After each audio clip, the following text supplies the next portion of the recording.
Welcome, Your Majesty. Rise. You all know this is never necessary.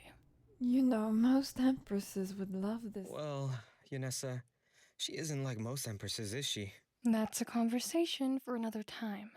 Right now, we have much more important things to discuss, generals.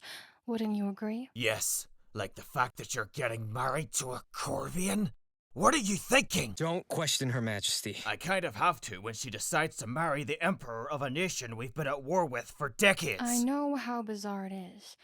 I know that there is so much pent-up pain and hurt and loss, and that marrying him seems like the worst decision, but it was the best one I could make. Our empires are hardly surviving this war. We can't take a second. A second, Your Majesty. That brings me to the topic of this meeting. You've all heard of Zeon-esque, correct? He came to Emperor Eirint and I and gave us an offer. He told us that he would be invading one of our nations, and that one of us could get out of it. Isn't that good then?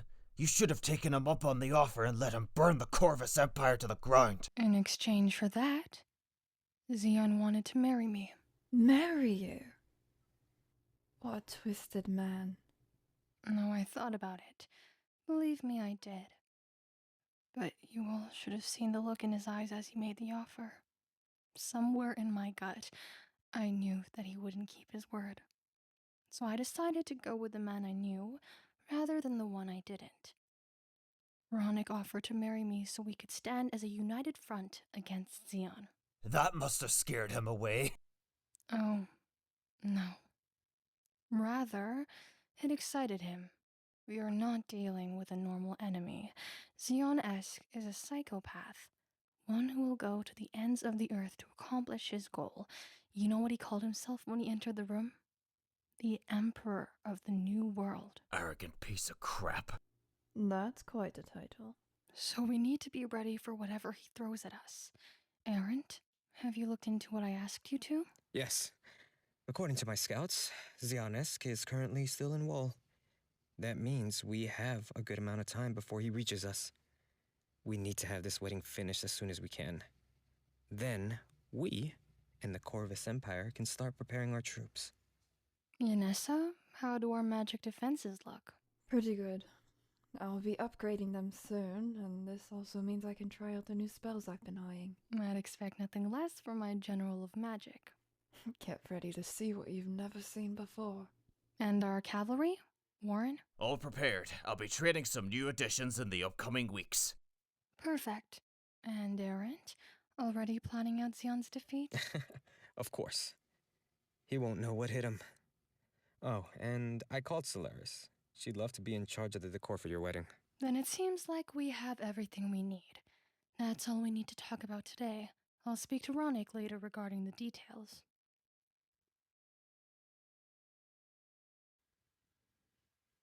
Why are you all looking at me like that? Well, we just wanted to ask if you would be okay. You and Emperor Eirint aren't exactly acquaintances. We all know what happened between you two. Will you really be okay? Of course. This is for the good of the Empire.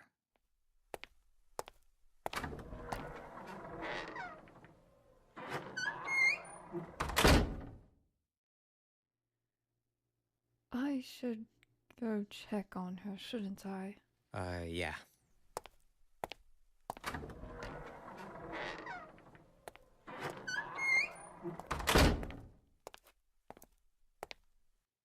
Oh, Yenessa.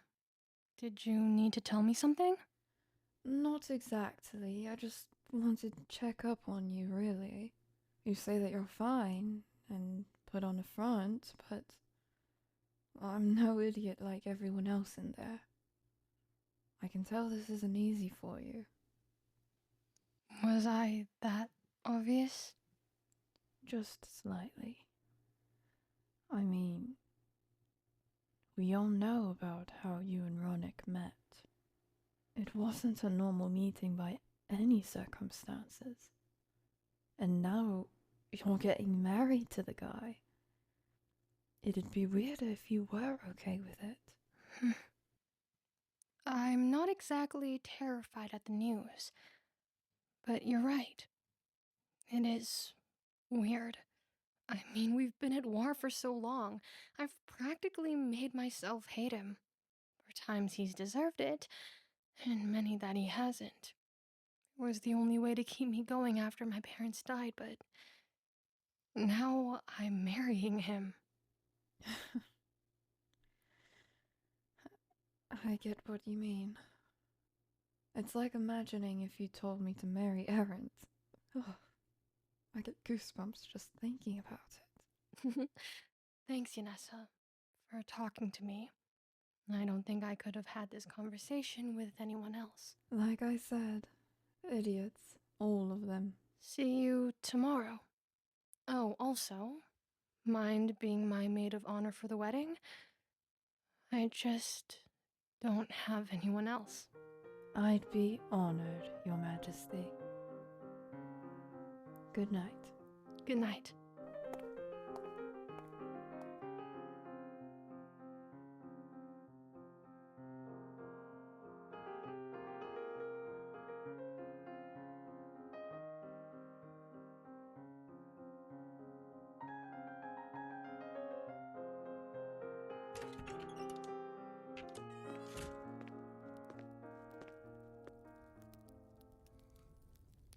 I leave you alone for one day and you get engaged? I understand, Ronick. You needed to for the protection of our empire. But was there really no other way? We've been at war for generations. We've killed theirs, they've killed ours. How could we just put it all behind us?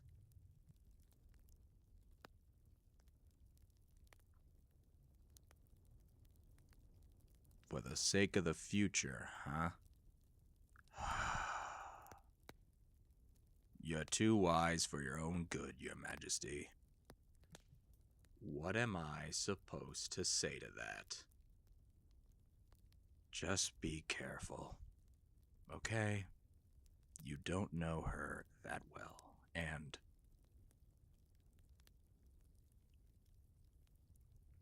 I know that you grew up with each other, but you spent so much time apart. So much time aiming your swords at each other's throats.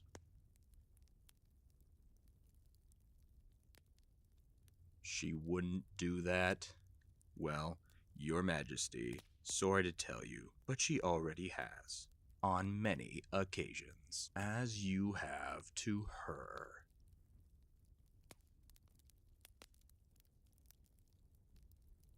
Yes, the pent-up anger has put both you and Empress Laniev into this position. If you both somehow manage to come to terms with your grief, you could lead our nations into prosperity. But that sort of peace is hard to find, Your Majesty.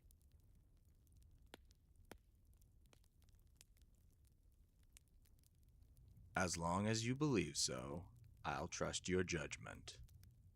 And I'll try not to say, I told you so, if anything goes wrong.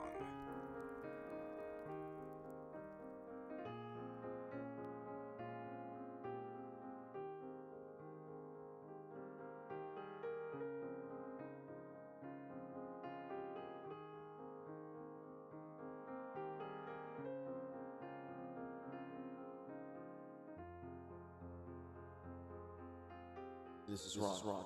Lonnie, say hello. Hello, Ron. It's nice to meet you. I really hope you'll get along. Of course we will. How could you lie to me? After all this time, how could you? I thought you cared for me. I thought I meant more than that to you.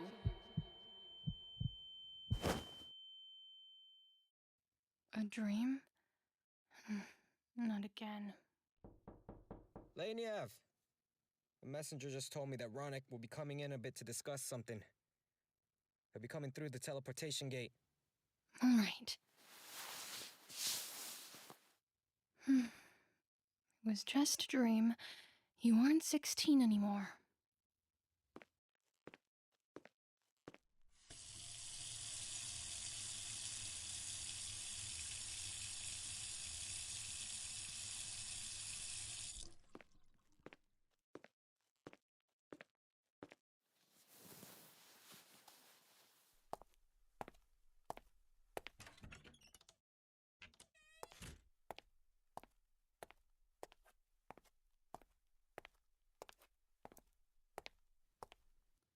Breathe, Laniev, breathe.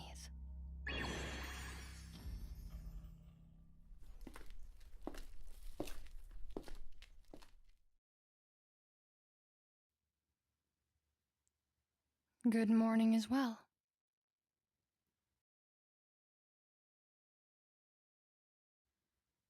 Well, as good as I can be. Yourself?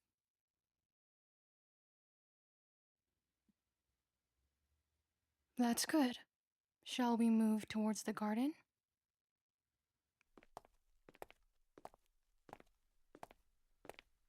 So, how did your retainers take it? I'm guessing they weren't exactly ecstatic at having a vermiculin queen.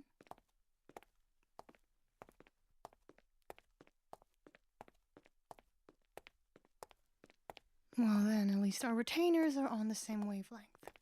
Mine reacted similarly, but put it to rest upon hearing the whole story.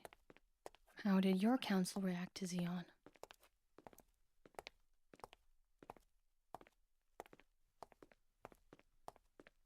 Brushed it away? I do forget that your council is quite different than my generals. They're all old nobles who want to protect their own wealth more than the people.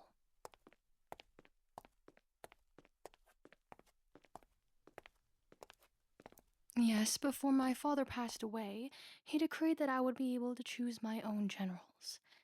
It was not the same for you.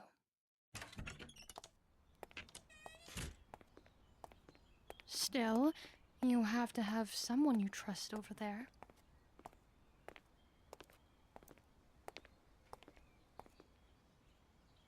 That's good.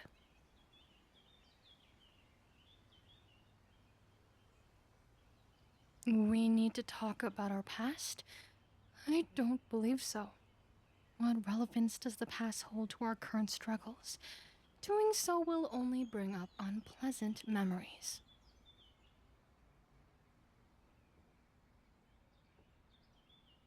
No, I guess not. It wasn't all unpleasant, but it did happen faster than I could have processed.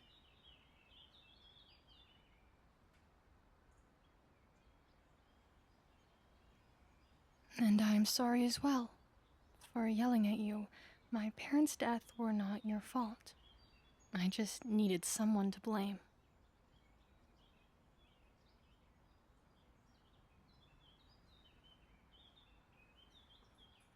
Yeah, it feels like yesterday I first met you in the Media Society. The Media Society wanted to see the war between our empires come to an end, so they brought the both of us in under false identities and hoped that if we became friends, we would put an end to the war between our nations.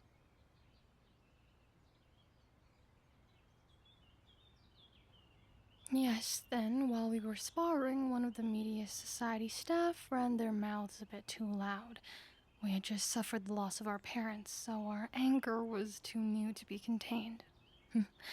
We started fighting for real, and it took, 3 of our teachers to pull us apart?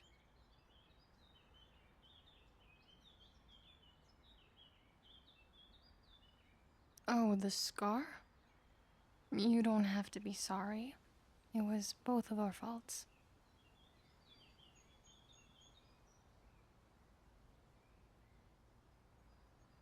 You wish to be friends again? I don't know about that. It's been so long. We've grown up without each other. We've hurt each other countless times, but I do have regrets from that night. Maybe we can start out with something simpler. Allies, maybe.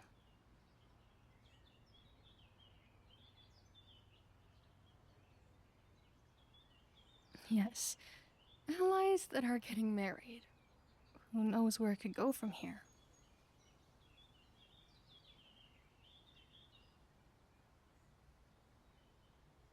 You'll make it up to me?